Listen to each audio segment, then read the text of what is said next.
आज इस वीडियो में हम डिस्कस करेंगे OIDAR सर्विसेज इन GST। दोस्तों OIDAR क्या है? Online information data base access and retrieval services. इनका GST में क्या टैक्सेबिलिटी है, क्या स्कोप है और किस तरीके से गवर्नमेंट ने बड़ी स्मार्टली अपना रेवेन्यू बढ़ाने के लिए OIDAR सर्विसेज को GST के प्रीव्यू में डाला। दोस्तों जैसा कि हमें पता है कि इंटरनेट और IT टेक्नोलॉजी आज के दिन बहुत इम्पोर्टेंट है और फिज़िकल बुक्स और डाटा की जगह information technology based soft copy में डाटा यूज़ हो रहा है और ट्रांसमिट हो रहा है और परचेज सेल हो रहा है।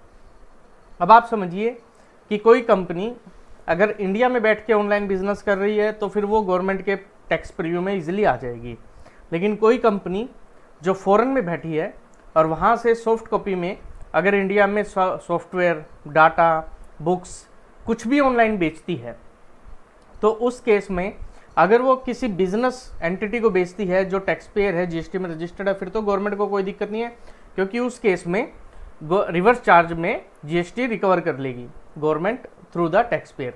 लेकिन अगर वो किसी नॉन रजिस्टर्ड पर्सन को बेचती है, एक एंड कंज्यूमर को बेचती है, सो उस केस में गवर्नमेंट को GST नहीं मिल पाएगा, क्योंकि जो एंड कंज्यूमर है, जो नॉन GST रजिस्टर्ड पर्सन है, वो GST पे करने के लिए लाइबल नहीं है खुद रजिस्ट्रेशन लेके या रिवर्स चार्ज में।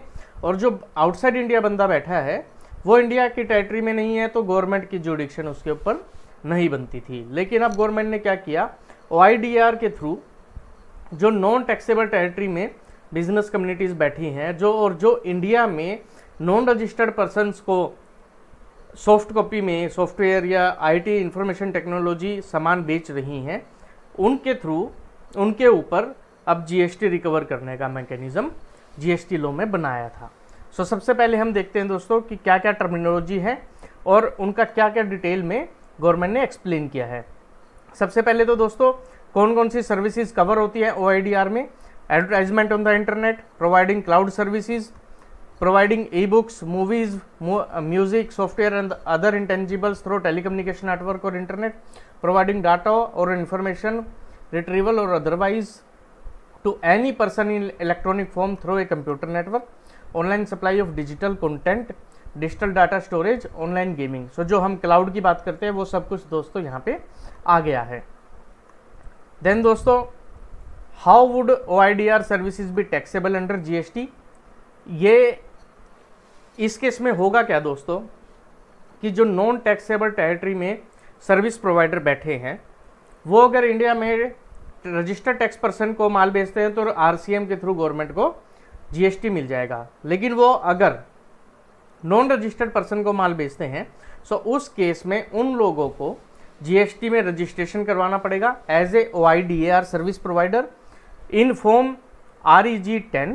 और ये दोस्तों सेंट्रलाइज्ड फॉर्म बनाया गया है और बेंगलोर GST कमिश्नर इसके अगेंस्ट रजिस्ट्रेशन सर्टिफिकेट इशू करता है। सो इसीलिए एक क्विक मैकेनिज्म बनाया गया है। ये जितने भी सर्विस प्रोवाइडर हैं OIDAR सर्विस प्रोवाइडर, जो सर्विस हमने ऊपर देखी, वो क्या करेंगे, वो इंडिया में GST में रजिस्ट्रेशन लेंगे REG 10 के अंदर और फिर वो they are liable to collect the GST from non registered person. और GST इसमें लगेगा दोस्तों IGST। जैसा कि हम सबको पता है कि एक्सपोर्ट और इंपोर्ट के ऊपर उनको डीम्ड इंटरस्टेट सप्लाई माना गया है तो उनके ऊपर IGST लगता है। तो वो क्या करेंगे, वो उनसे IGST कलेक्ट करेंगे और गवर्नमेंट ऑफ इंडिया को डिपॉजिट करेंगे किस रिटर्न में, GSTR 5A के अंदर दोस्तों। सो REG 10 में रजिस्ट्रेशन लेंगे OIDAR का और महीना खत्म होने के बाद 20 दिनों के अंदर GSTR 5A के अंदर अपनी रिटर्न भरेंगे और GST डिपॉजिट करेंगे दोस्तों। So supplier of services located in a non taxable territory shall be the person liable for paying integrated tax on the supply of services. So ये जितने भी सर्विसेज हैं, इन सब इंटेंजिबल सर्विसेज जो हैं, इन सब के ऊपर वो इनवॉइस रेज करेंगे नॉन टैक्सेबल टेरिटरी में जो टैक्स सर्विस प्रोवाइडर बैठा है और वो टैक्स कलेक्ट करेगा from a non business person जो GST में रजिस्टर्ड नहीं है और फिर वो गवर्नमेंट को डिपॉजिट करेगा, रिटर्न फाइल करेगा GSTR 5A के अंदर। दोस्तों गवर्नमेंट को एक बहुत बड़ा रेवेन्यू इस मैकेनिज्म के थ्रू मिल रहा है। दूसरा दोस्तों, मान लीजिए जो एंड सर्विस प्रोवाइडर है वो किसी इंटरमीडिएटरी प्लेटफॉर्म के थ्रू सर्विस प्रोवाइड कर रहा है, जैसे अमेजन है, फ्लिपकार्ट है, या किसी भी और प्लेटफॉर्म के थ्रू प्रोवाइड कर रहा है।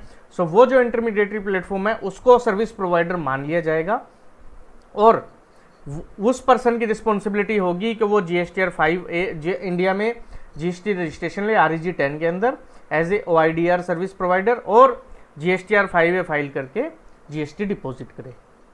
दोस्तों, जैसा कि हमें पता है कि GST उसी ट्रांजैक्शन के ऊपर लगता है जो इंडिया में हुई है।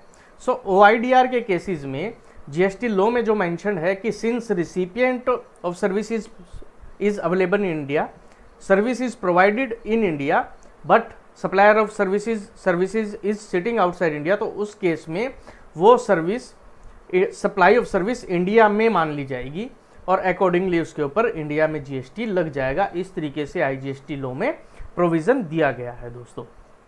देन लेट्स सी कि एग्जाम्पल्स क्या क्या हैं दोस्तों, किसको OIDR सर्विस माना जाएगा, किसको नहीं माना जाएगा। सबसे पहले हमें ये समझना है नॉन टैक्सेबल ऑनलाइन रिसिप्ट क्या है दोस्तों, क्योंकि OIDR किसके ऊपर लगता है, सिर्फ नॉन टैक्सेबल ऑनलाइन रिसिप्ट के ऊपर। और नॉन टैक्सेबल ऑनलाइन रिसिप्ट क्या है, it means any government, non taxable online recipient कौन है दोस्तों, it means any government, local authority, government authority, any individual और any other person not registered and receiving online information and data access or retrieval services in relation to any purpose other than commerce, industry or any other business and profession located in taxable territories. So means आप business के अलावा किसी और purpose के लिए अगर online database retrieval service या data access service लेते हैं तो उस पर्सन को नॉन टैक्सेबल ऑनलाइन रिसिपिएंट मान लिया जाएगा और उस ट्रांजैक्शन के ऊपर OIDR सर्विसेज में GST लग जाएगा दोस्तों। देन दोस्तों, OIDR सर्विसेज के एग्जांपल देख लेते हैं। एग्जांपल से और ज़्यादा क्लैरिफाई हो जाएगा कि किस को OIDR माना जाएगा, किसको नहीं माना जाएगा। PDF document manually emailed by the provider, means एक प्रोवाइडर रिसिपिएंट को मैन्युअली ईमेल कर रहा है तो उस केस में ऑनलाइन तो है दोस्तों, लेकिन whether it is automated and impossible to ensure in the absence of information technology, तो क्या दोस्तों it is impossible to ensure in the absence of information technology? No, it is not automated and it is not impossible to track that guy, so उसके ऊपर OIDR services नहीं लगेगा, उसको OIDR services नहीं माना जाएगा और उसके ऊपर GST नहीं लगेगा। दूसरा दोस्तों, PDF document automatically emailed by the provider system, उसको OIDR सर्विस मान लिया जाएगा because the mechanism is automatic. Then दोस्तों, PDF document automatically download from the website, it is OIDR service. Stock photographs available for automatic download, it is also OIDR service. Online courses consisting of pre-recorded videos and downloadable PDFs, it is OIDR service. Online course consisting of pre-recorded videos and downloadable PDFs plus support from the live tutor. So दोस्तों, it is a support from the live tutor, the person is identifiable, उसको OIDR services नहीं माना जाएगा। Then individually commissioned content sent in the digital form, so it is an individual commissioned content, तो उस case में भी OIDR services उसको नहीं माना जाएगा। दोस्तों, OIDR सर्विस के एक्सक्लूसिव एग्जांपल्स क्या क्या हैं? Website supply, web hosting, distance maintenance of program and equipment, then supply of software and updating the softwares, supply of images, text and information, making available of database. जैसे दोस्तों, accessing और downloading desktop themes, accessing और downloading photographic और pictorial images or screensavers, the digitized contents of books and other electronic publications, subscriptions to online newspapers and journals, weblogs and websites, then online news, traffic information, weather reports or any other search engine information.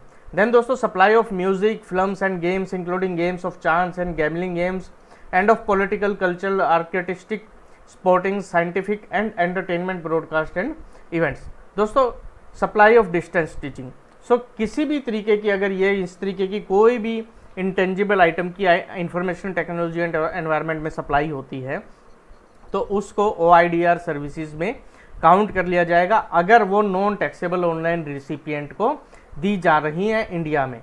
सो उस case में GSTR 5A file की जाएगी, REG 10 में registration लिया जाएगा, जैसा कि हमने दोस्तों डिस्कस किया है, और ये रिटर्न मंथली जाएगी। Hope I am able to explain this. आपकी कोई भी क्वेरी होती है आप कमेंट कर सकते हैं, आप ईमेल कर सकते हैं। अगर वीडियो आपको अच्छी लगे, वीडियो को प्लीज़ लाइक कीजिए, चैनल को सब्सक्राइब कीजिए, शेयर कीजिए। थैंक यू दोस्तों।